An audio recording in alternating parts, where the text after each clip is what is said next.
Di sini saya akan menjelaskan hakikat manusia sebagai makhluk individu dan makhluk sosial.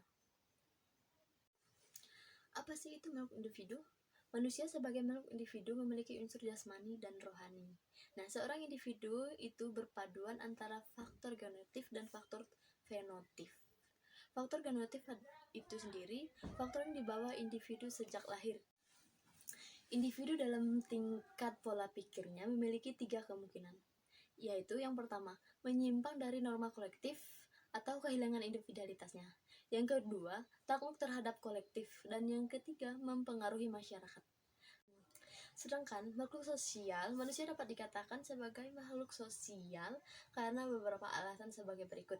Yang pertama, manusia tunduk pada normal sosial atau aturannya. Dan yang kedua, perilaku manusia mengharapkan penilaian dari orang lain. Dan yang ketiga, manusia memiliki kebutuhan untuk berinteraksi dengan orang lain. Dan yang keempat, potensi manusia akan berkembang bila ia hidup di tengah-tengah manusia. Nah, jadi dalam hubungan ini dapat kita cirikan apabila manusia dalam tindakannya menjuru kepada kepentingan pribadinya, maka disebut manusia sebagai makhluk individu. Dan sebaliknya, apabila tindakannya merupakan hubungan dengan masyarakat lain, maka masyarakat itu dikatakan makhluk sosial, atau manusia itu dapat dikatakan sebagai makhluk sosial.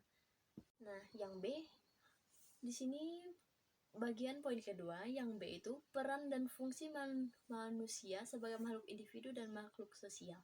Nah, di sini kan manusia hidup bukan untuk sekedar untuk hidup-hidup saja, ya kan? Nah, ternyata ia memiliki visi dan misinya sendiri. Di dalam menjalani kehidupan ini, yang harus ia lakukan baik dalam kehidupan berkeluarga, bermasyarakat, berbangsa, dan bernegara. Nah, menurut Tamanggong DKK 2010 mengatakan bahwa pada hakikatnya manusia senantiasa berperan ganda, yaitu sebagai makhluk individu dan makhluk sosial. Nah, dalam berinteraksi dengan sekitarnya, ada hubungan secara vertikal dan secara horizontal. Nah, secara vertikal hubungan dengan Tuhan, dan secara horizontal berhubungan dengan manusia, alam sekitar, dan makhluk lainnya. Nah, apa sih itu fungsi manusia sebagai makhluk individu dan bermasyarakat? Atau apa sih fungsi manusia sebagai makhluk individu dalam bermasyarakat? Sini ada beberapa penjelasan. Yang pertama yaitu fungsi positif. Yang pertama, 1. Perlu dihargainya harkat dan martabat diri seorang manusia. Yang kedua, adanya jaminan akan hak dasar setiap manusia. Dan yang ketiga, berkembangnya potensi-potensi dari yang berkreatif dan inovatif.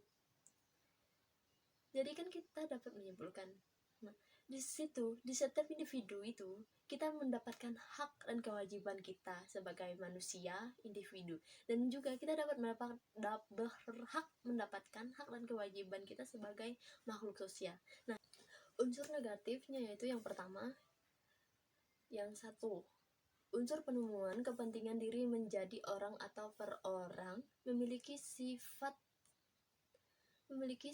individualitis dan egois. Nah, dan yang kedua itu, orang tidak lagi mau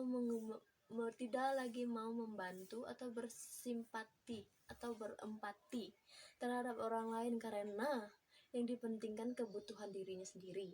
Nah, ibaratkan itu kita mementingkan kebutuhan individu kita sendiri, tapi tidak mementingkan kebutuhan masyarakat atau kebutuhan sosial. Nah, jadi kan itu ibaratkan tidak boleh. Nah, yang ketiga itu, persaingan yang terjadi dapat menunjukkan atau dapat menjuru kepada persaingan yang tidak sehat, sehingga masyarakat akan tidak tertib. Nah, persaingan yang tidak sehat itu yang bagaimana sih? Persaingan yang tidak sehat itu, misalkan kita di dalam masyarakat. Nah, kita menginginkan barang ini, nah, tapi dengan cara paksa atau cara merampas. Nah, itu namanya persaingan tidak sehat. Dan yang C, dinamika interaksi sosial. Interaksi sosial merupakan faktor utama dalam faktor sosial. Interaksi sosial merupakan hubungan sosial yang dinamis, yang hubungan timbal balik antara individu dan kelompok manusia. Bentuk interaksi sosial adalah akomodasi, kerjasama, persaingan, dan pertikaian. Nah, apabila dua orang atau lebih bertemu akan terjadinya interaksi sosial. Interaksi sosial tersebut bisa dalam suatu persahabatan, persaudaraan, bisa dengan tutur kata atau jabat tangan, bahasa isyarat, atau tanpa kontak fisik. Di sini ada beberapa faktor yang mendasari berlangsungnya interaksi, yaitu yang pertama, faktor imitasi, yang kedua, faktor sugesti, yang ketiga, identifikasi, dan yang keempat, simpati, yang kelima, faktor motivasi, dan yang keenam, faktor empati. Nah, yang pertama, faktor imitasi. Faktor imitasi itu sendiri yaitu sangat penting dalam proses interaksi sosial.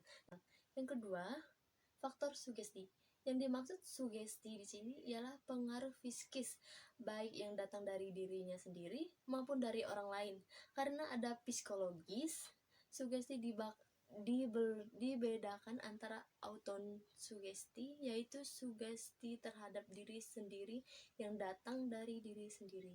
Nah, yang ketiga, faktor identifikasi. Nah, identifikasi dalam psikologis berarti dorongan untuk menjadi identik atau sama dengan orang lain baik secara lahiran maupun batiniah.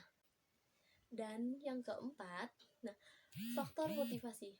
Motivasi itu sendiri ialah dorongan atau rangsangan, pengaruh atau stimulus yang diberikan individu kepada individu yang lain, sehingga orang yang dapat diberikan motivasi melaksanakannya secara kritis, rasional, dan langsung jawabannya.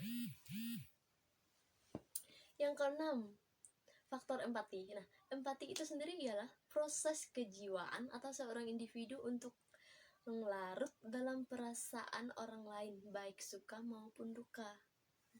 Nah, di sini kan kita dapat gitu ya.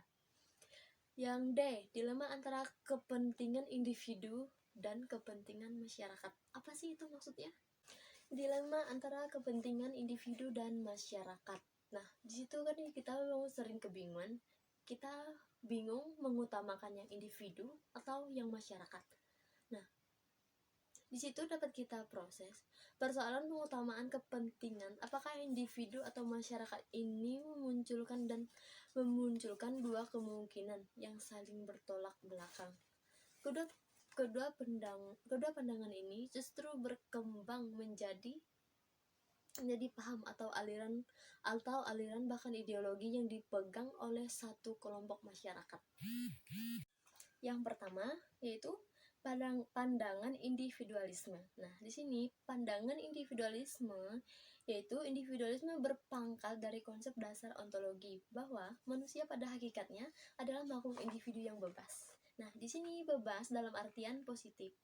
Nah, pada paham ini memandang manusia sebagai makhluk pribadi yang utuh dan lengkap. Nah, ada beberapa prinsip yang dikembangkan ideologi liberalisme yang adalah sebagai berikut. Yang pertama yaitu penjaminan hak milik perorangan. Nah, di sini penjaminan hak milik perorangan itu menurut paham ini yaitu pemilik sepenuhnya berada pada pribadi dan tidak berada hak milik fungsi atau milik sosial. Nah, jadi dia sepenuhnya memerlukan hak untuk miliknya sendiri, tidak untuk sosial atau untuk masyarakat. Dan yang kedua, mementingkan diri sendiri atas kepentingan individu yang bersangkutan. Nah, dan yang ketiga itu pemberian kebebasan sepenuhnya kepada individu. Nah, individu sendiri itu ialah primer, dan sedangkan masyarakat adalah sekunder. Dan yang kelima, persaingan bebas untuk mencapai kepentingan masing-masing. Nah, persaingan bebas untuk mencapai persaingan masing-masing itu maksudnya kita menginginkan barang ini. Nah, barang itu diibaratkan persaingan bebas. Jadi tidak ada salah pahaman satu sama lain. Yang kedua, pandangan sosialisme. Pandangan sosialisme, apa sih itu pandangan sosialisme? Nah, ya di sini pandangan sosialisme ialah sosialisme adalah paham yang mengharapkan terbentuknya masyarakat yang adil, selaras dan bebas dan sejahtera. Sosialisme mementingkan musyawarah secara keseluruhan bahwa kepentingan masyarakat yang utama bukan individu. Pandangan ini menyatakan bahwa kepentingan masyarakat yang diutamakan. Masyarakat tidak sekedar kumpulan dari individu-individu itu. Nah, masyarakat merupakan entitas yang besar dan berdiri dari di mana individu-individu itu berada. Jadi tanpa individu, masyarakat tidak terbentuk, dan tanpa masyarakat, individu pun tidak terbentuk. Jadi mereka saling bertolak belakang. Nah, baiklah, hanya ini penjelasan dari saya. Semoga bermanfaat. Selamat siang dan terima kasih.